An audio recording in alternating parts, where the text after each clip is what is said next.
Hello, everybody. This is from Milwaukee to Nashville. I'm David Goodall. Hey.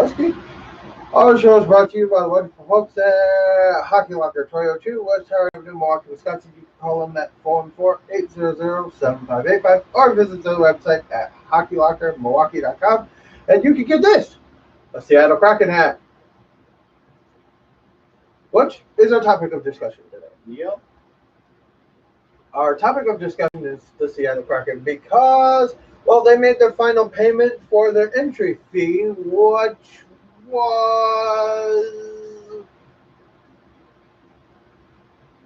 How much do they charge them to join the league? $650 million. $650 million is the expansion fee. This will go into the league's escrow stuff, so this may bail the league out a little bit. Yeah. But I wouldn't be surprised to see more leagues expand more, Right. just to bail themselves out of finances. Yeah. Because you can charge astronomical amounts of money to get a city that really wants a team. Right. The next city that's looking for a team in the NHL is Buffalo. I mean, I'm just kidding, Buffalo fans. I kid. I'm a Sabres fan too, but trust me, it's an inside joke. We've been looking for an NHL team since Hotrick was there. Yeah. But let's be real here. Quebec's the next one. If it's not, Quebec fans, I'm sorry. It's just not going to happen if that doesn't happen. Right. Now, I know that with this, there's only one division that's short a team. And I'm sorry, Quebec fans, that does not favor you. Right. All right. So now you have to put 2 in the Central and 2 in the East. Right. Or 2 in the Central and 1 in each Eastern Division. Right. With that, you'd have to expand another whopping 4 times. Or you move a team from the West, you make one move Right. to the Central area that wants a team, or you make a move out East and you move a team that's in the Central back. Right.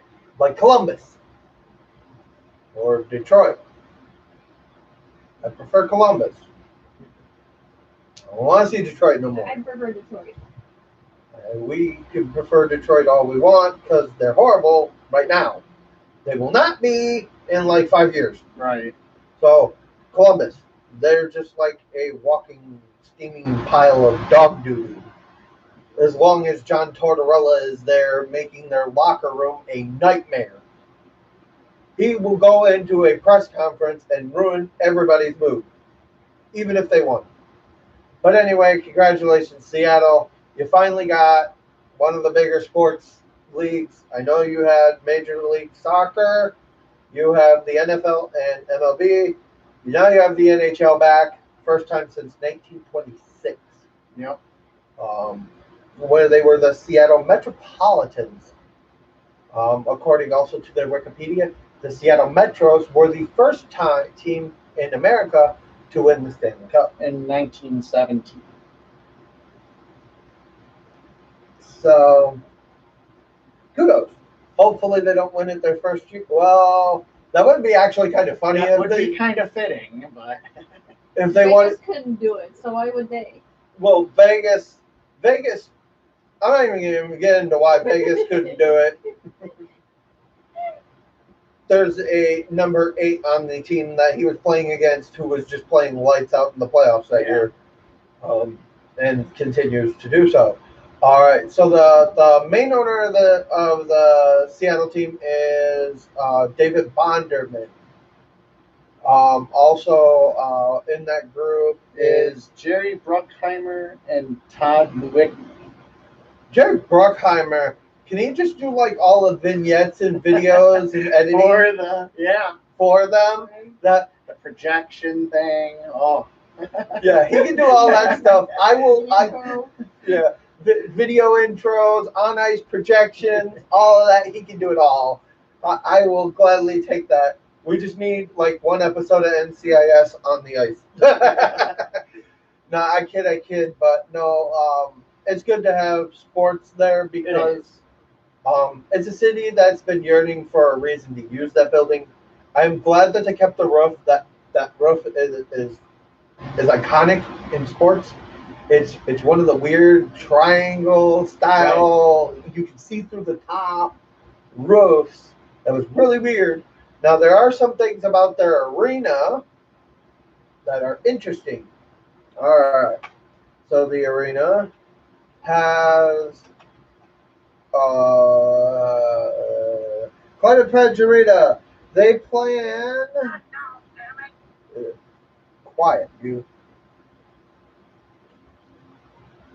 There we go. Sorry, folks. I have people that never leave me alone.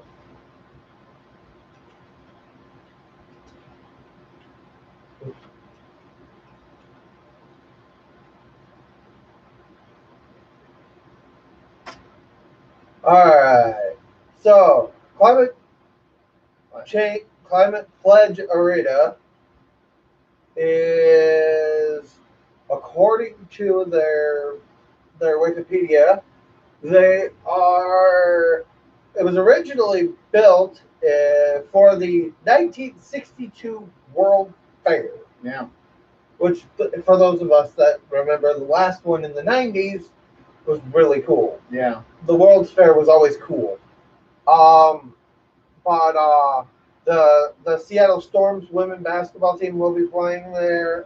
The Seattle University Redhawks men's basketball team and the Rat City Roller Derby League of Women's Flat Track Roller Derby Association is also going to be played there. It'll also host the Pac-12 Conference Women's Basketball Tournament, as well as the Seattle Kraken and hopefully an NBA team soon. Yeah. We're hoping to get the Supersonics back. As far as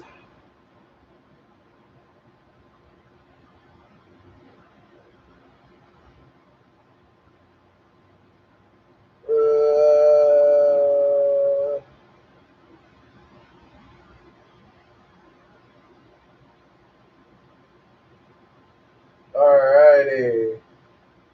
So one of the things about this building is they have a laundry list of things with Amazon sponsoring them. One of the things, as far as hockey was concerned, is they want to use solar panel injected ice cooling technology and use refiltered rainwater as the ice. Wow. So they're really going to use some of the natural elements. I don't know how solar panels plus a place that rains a lot. I mean, right. It's like they don't really go hand in hand here, but I can understand it for the sake of climate. Right. I know that they did have an agreement with Soto. It was called the Soto Arena. That has expired.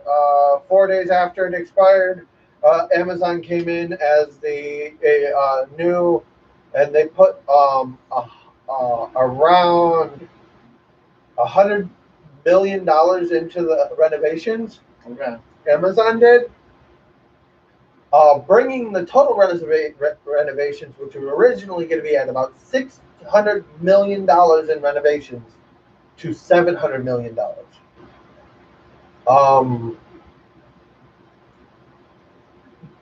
If you actually look at the cost of increase given the last 2 years that they've been doing this, right, and lumber and all this other stuff, you're actually now looking around $825 to $850 million.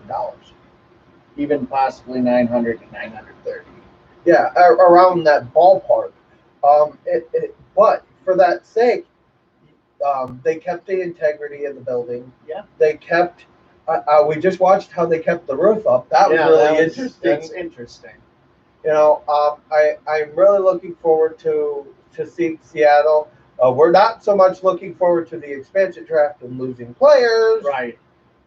Be it that I'm partial to the Preds, and well, we all are in this group to an extent because any loss to the Preds is a loss to the Admirals. Yes. So that's not something that's going to help our organization No. unless you take Matt Duchene. Please take him. He keeps following me. I kid. But no,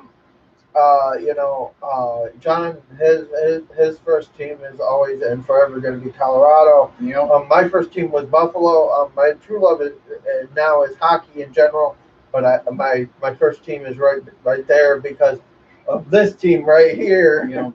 And I'm gonna follow this team to the grave. So, I have much respect for the Admirals organization and all the decisions they made, and much thank you to them for allowing me this platform because they could have told me stop.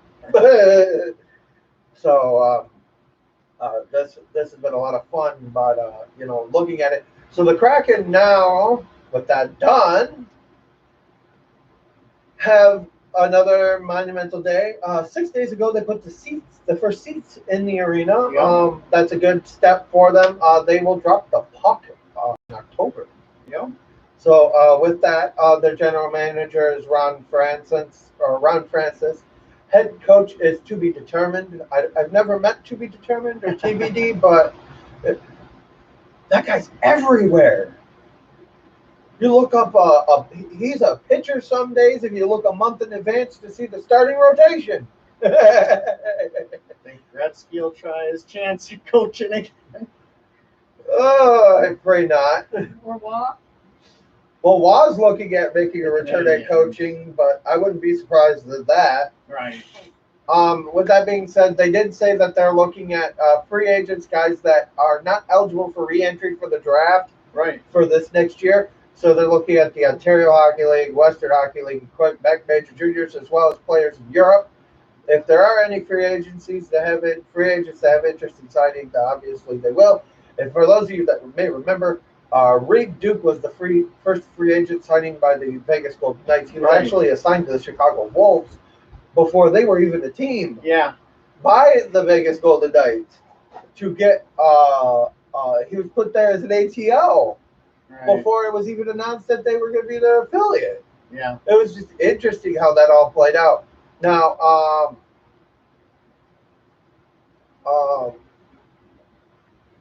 now this is one of the things that we all should keep an eye on because this may happen with a lot of teams. There are several teams that made trades ahead of the expansion draft, collecting players, assets exchange for not selecting players. Right. Right, so like Nashville, they sent off a couple guys and I think a pick or two and got Alexei Emelin in return. Okay. And a fourth-round pick from Vegas, and they took James Neal's contract. Right. Now, Nashville's going to be looking to open up some cap because Tolvanen and a couple others are RFAs after this year, as well as Fabro and Rem Pitlick, and those guys may be looking for a payment. Yeah. So those are things that may come in handy. As we all remember, the Vegas Golden Knights in their first year went to the Stanley Cup against Washington. Washington manhandled them in that series. I was very happy to see Ovi get the cup. I mean, I had more fun watching him with it than him win it, but keg stands and all, or cup stands. He at least knew how to have fun with it. He worked his whole career to get it. Sometimes you never see the guy who deserves it the most ever get it. Right. In our case, it's going to be Pekka for our team. He deserves it the most, and he's not going to get it. But so these are the rules. Rules are the exact same as Vegas.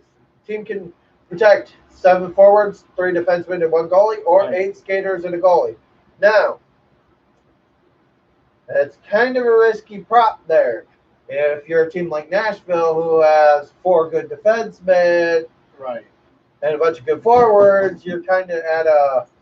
You're gonna have to go make the trade, Right. try and make out a deal so that they don't take somebody you're really wanting to keep. Exactly. You know, And the Golden Knights will be exempt. yes, that is the other part. The Golden Knights are still building off of theirs, so they are exempt.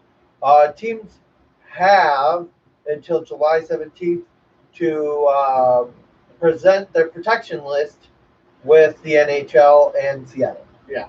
The cap, which is flat right now at 81.5, which is still up from the 2019-2020 season where it was at 79.2.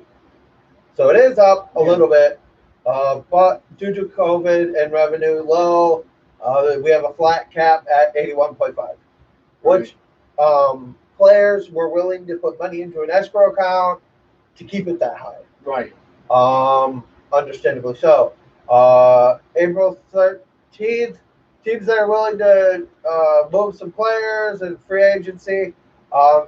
Obviously, they're going to be willing to make deals, but it has to work for them. Right. All right. So in Nashville's kids situation, say you want to get out from under Duchesne, $8 million, or Johansson, and they both have big contracts. Right. Johansson's played more for his and earned it this year than and last year compared to Duchesne, who has a whopping 30 points in 2 seasons. At $8 million, it's just not worth the money anymore. But maybe a new lineup with guys strategically placed around him could be good for Seattle. Even especially say Nashville says, "Oh well, we're retaining $1 million in this contract." Right. You know, that's $1 million for a couple of years off the on our books. You know, but Right. not horrid. And we also still have the looming. If Shea Weber retires due to injury, we're still on the hook as well as for that. Okay. So those are all things that play into the Preds part of their what they may do here. Right. I know that me and you've talked about maybe a week or so before, kind of just doing one little expansion, little video, see what we come up with, and that is our plan. So this has been from Milwaukee, Nashville. We'll see y'all later. I'm going to go to bed. Peace.